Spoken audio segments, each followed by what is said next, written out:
Hello, Ybor City.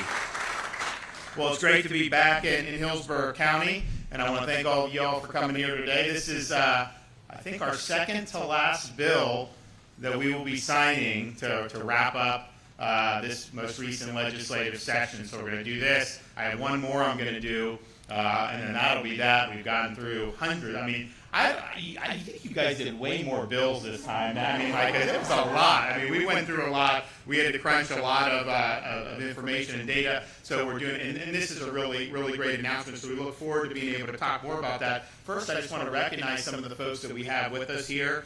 We do have our Lieutenant Governor, Jeanette Nunez, with us today.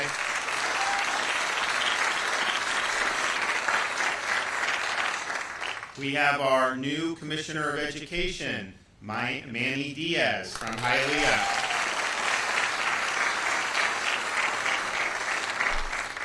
Dr. Ken Atwater is hosting us, the president of HCC. Thank you so much.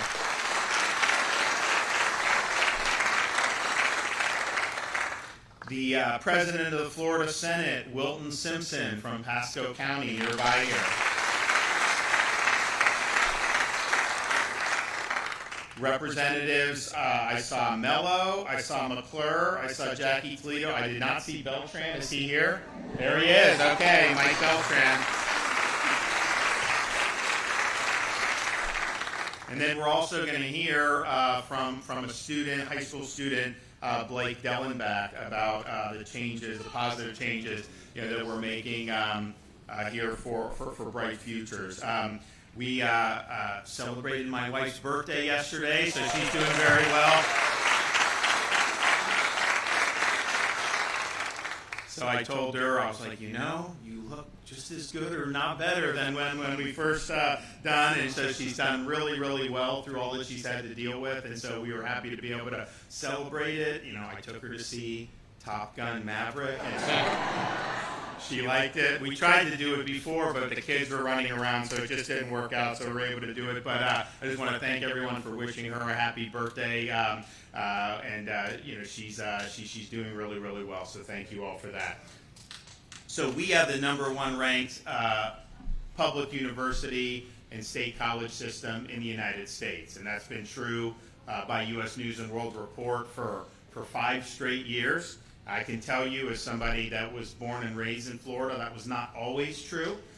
It's something that we've seen a lot of positive impacts from a lot of what policy has been in the state of Florida. We've had a lot of support from the legislature. We've had a lot of people volunteer their time to serve on these boards to make sure that these institutions were providing high-quality education. And so we're proud of that.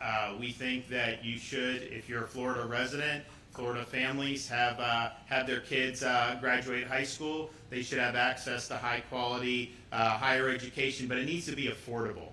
And I'm proud to say that since I've been governor, we have not allowed any tuition increases at our state universities. And so it's...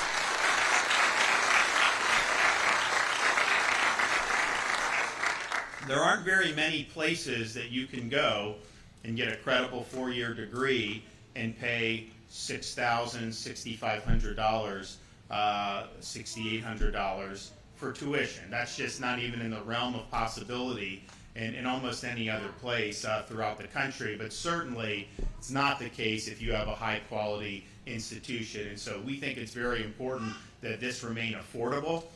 I'm a big believer in higher education, but I'm not a big believer in plunging people $150,000 in debt with a degree in zombie studies. That is not a pathway to success. And so the idea that do whatever you need to do, mortgage your entire future just to get a piece of paper, that's bad advice. That's not advice that we provide in the state of Florida. And so it is important that this is something that's attainable for people and that is not going to have a massive millstone of debt around the neck of everybody that graduates from these institutions. That is definitely true in other parts of the country. Here for our state institutions, it's not true. And as proud as we are of that, we've also said from the very beginning that I became governor, a 4-year brick and ivy university is not the only way that you can be successful. There are pathways, very high demand pathways, where maybe you come to a place like here in Hillsborough.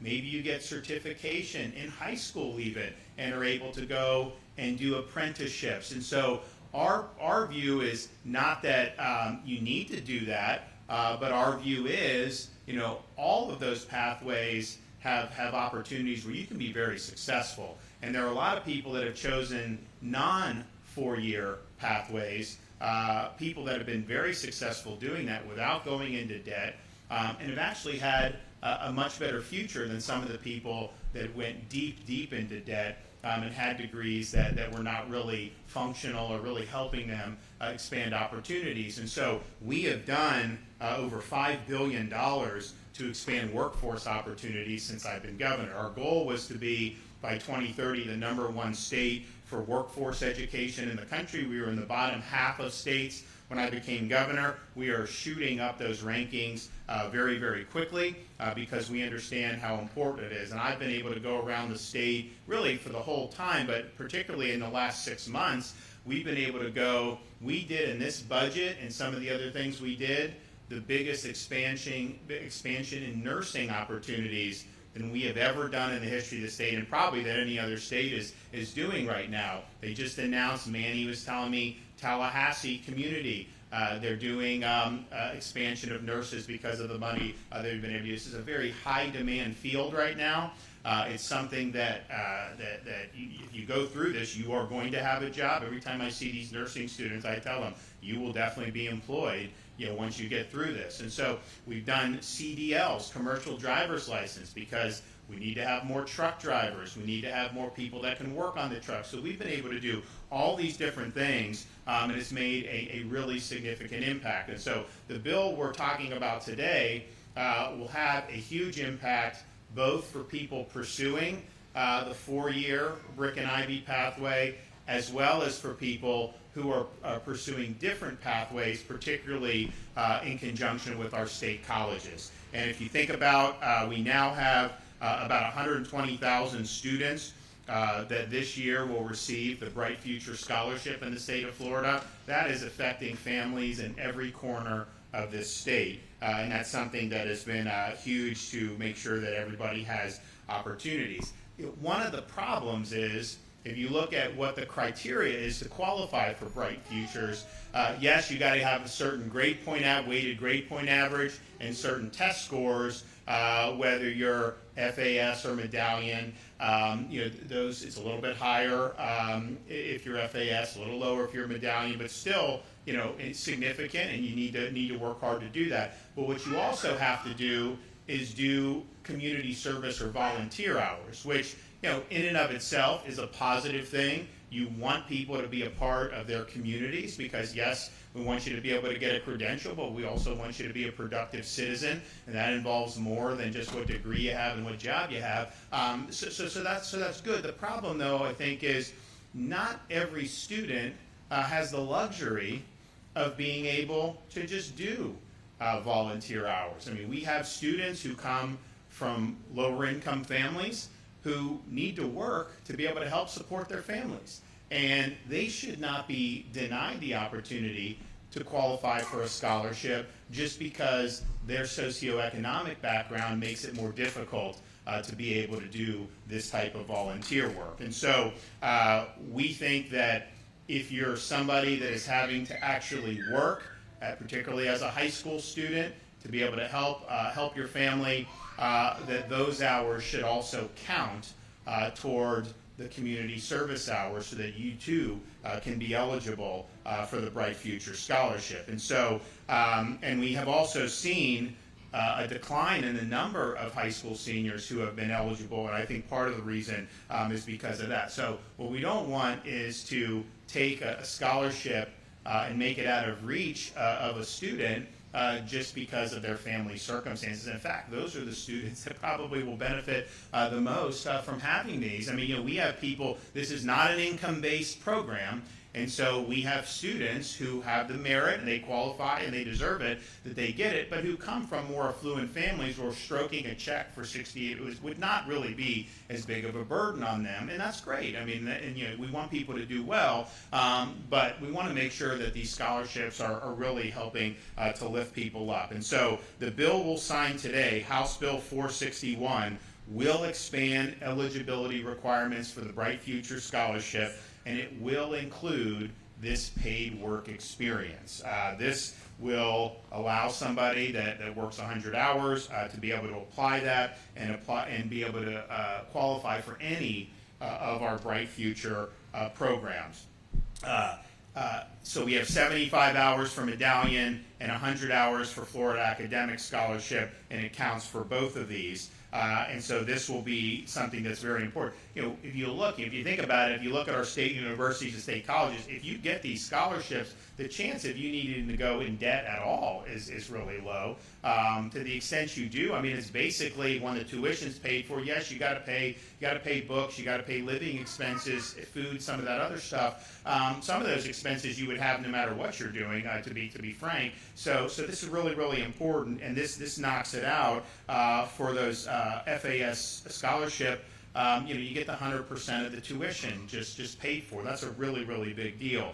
So you no longer have to decide between working a job to support your family or qualifying for opportunities in the future. You're going to be able to do both. And what we also are able to do is build off the success we've been able to do in terms of our state colleges. And so right now with this situation, you will be able to apply the work requirements as well, or the volunteer with work, but you're now able to get 100%. If you're a Medallion Scholar under this bill, you will get 100%, not just 75% of your tuition paid for at our state colleges. And so when you're talking about helping people go into those pathways, Medallion Scholars, I mean, these have been good students. I mean, so to give them 100% at these state colleges, that's going to make a world of difference to produce more nurses, to produce more people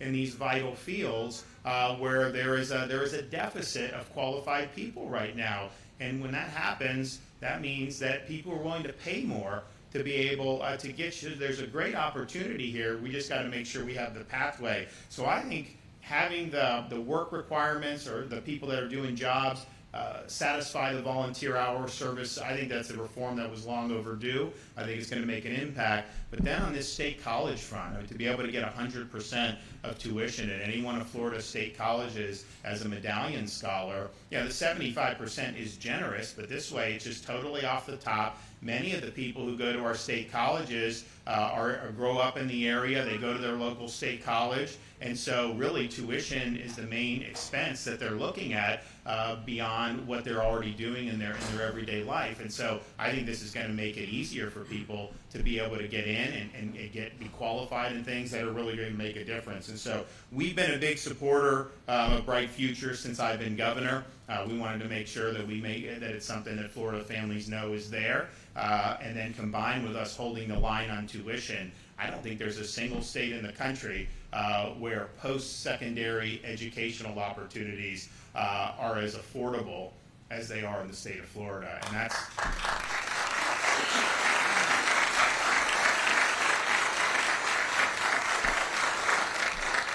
And in an era where it seems like everything that we need to purchase is going through the roof, you know, that is even more relief for these families, because it had been when we had low overall inflation, academic inflation was way higher than what the traditional inflation rate was. We've kind of turned that on its head in Florida, and we've had really no inflation in terms of the tuition, which has been really good. And that's going to be very meaningful for families, you know, as they're looking at, yes, the Bright Futures, hopefully you just get that and you do. But if you don't get the Bright Futures, to be able to hold the line on tuition when, you know, your grocery bills are going up, your fuel bills, all these other things are going up, families have to make tough choices when you're in this inflationary environment, and so we're really doing our part here to hold the line and to make sure that they're not going to have to choose between filling up a gas tank and allowing their kid to go to a state college or a state university. So job well done.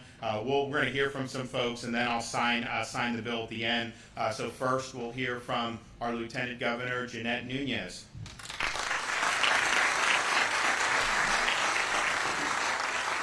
Good morning. Thank you, Governor, and I want to thank all the elected leaders that are here with us that have fought for so long to make Florida the #1 state in education in so many facets, but in particular tuition affordability. And today is a great day for Florida students, and I can tell you as a mom of 3, 2 of which have gone through the state university system and have availed themselves of the Bright Future Scholarship, it is absolutely critical for our students. We know, as the governor mentioned, how difficult it's been with inflation and 40-year high. The cost of living has accelerated at rates that many Florida families are struggling with. And so for us, our administration has made sure to prioritize education and things like financial literacy, making sure we have career and technical options, and making sure, again, that our tuition remains affordable, because so many students in Florida look to the future, and the way for the future for them is through our colleges and our universities and through career and technical opportunities. So as we look to education being the key pillar of success and the driver for students to be able to live long, productive lives, we are increasingly seeing how unaffordability within tuition is becoming a problem. Students being drowned in student debt, families trying to pitch in as best they can. So this bill, I think, is really key for those students that have shown that they are going to put the skin in the game, that they're going to work to be able to assist, to be able to achieve their ultimate goals. So signing today's bill, House Bill 461, again, a huge thank you to those legislators that worked on it. I believe that it's a testament to our administration's continued commitment to prioritizing education and to making sure that we meet students' needs. And so I want to thank the governor and everyone that's involved in this important initiative. We recognize that for us, work and sacrifice of so many students is something that needs to be addressed and needs to be rewarded. And with that, we continue to push forward policies that are going to make Florida the free state of Florida, but also the education state of Florida. So thank you very much.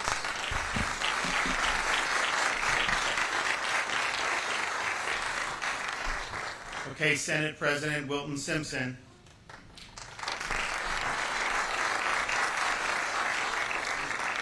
Thank you, and I'd like to thank everyone for being here today. This is a very important day. As someone who grew up on a farm and worked from age of 10 paying Social Security, this would have been my kind of a bill had I chosen to go into university out of school. And it was something that's very important to this legislature and governor to make sure that we're rewarding people who have to work for a living or who choose to work for a living. And I felt like this legislature was the blue-collar legislature. All the programs that we put in place through the vocational schools, through the community colleges, was a real honor to be in this position at this time. And in addition to those things, we fully funded a lot of infrastructure projects through this state. A lot of these folks that are getting these jobs today are going to go right to work right out of high school, because you can get a vocational certificate coming out of high school. If you need an additional 2 years, you can get that now for free if you work for it, and you can use your work as part of the leverage for that. So, Governor, I really appreciate your leadership, and it's something we're really proud to serve and see this happen. Thank you. Great.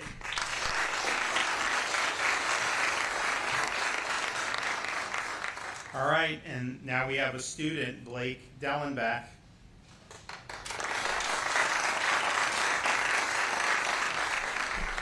Hello. So first and foremost, I really just want to say thank you. Not only for this bill, but for all that you've done for me and my fellow students. I really appreciate it. So I'm Blake. I am a senior in high school. I do online school at Florida Virtual School. I've actually been doing that for the past 6 years now. I love it. We have a great online program. And I have also had a job for the past 3 years where I work at my family's ice cream shop, which has been really cool. But it also does not give me that much time to do community service, although I do get involved in my community. A lot of my time is spent either doing my schoolwork or at the shop. So this really means the world to me because I am very much looking forward to going to a public university in Florida, with the goal being UF. So this just opens up new opportunities for me that I just couldn't even imagine. So thank you very much, and I very much look forward to attending a public university thanks to you. So I appreciate it.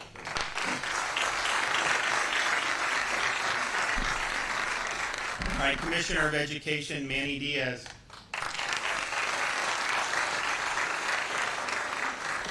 Good morning, and thank you, Governor. And again, thanks to the leadership of Governor DeSantis, we have access for all of our students, and it creates opportunity. But I know you notice the theme here. All of this under Governor DeSantis' leadership connects. It connects with the opportunity to have an education that gives you a job in the workforce without being saddled with debt. And now it connects by allowing students like Blake, who are working 40 hours, not to have to give that up and to have the opportunity to go on to the #1 higher education system in the nation. And that includes now 100% for those that want to go to state college under this program of Bright Futures that leads to a job. And think about it. You're having access, regardless of what your socioeconomic status is, to the #1 education system in the country and going directly into the workforce without debt. I think that speaks volumes of Governor DeSantis' leadership, what the legislature has done, and we continue to be the education state, and Governor DeSantis is clearly the education governor. Thank you, Governor.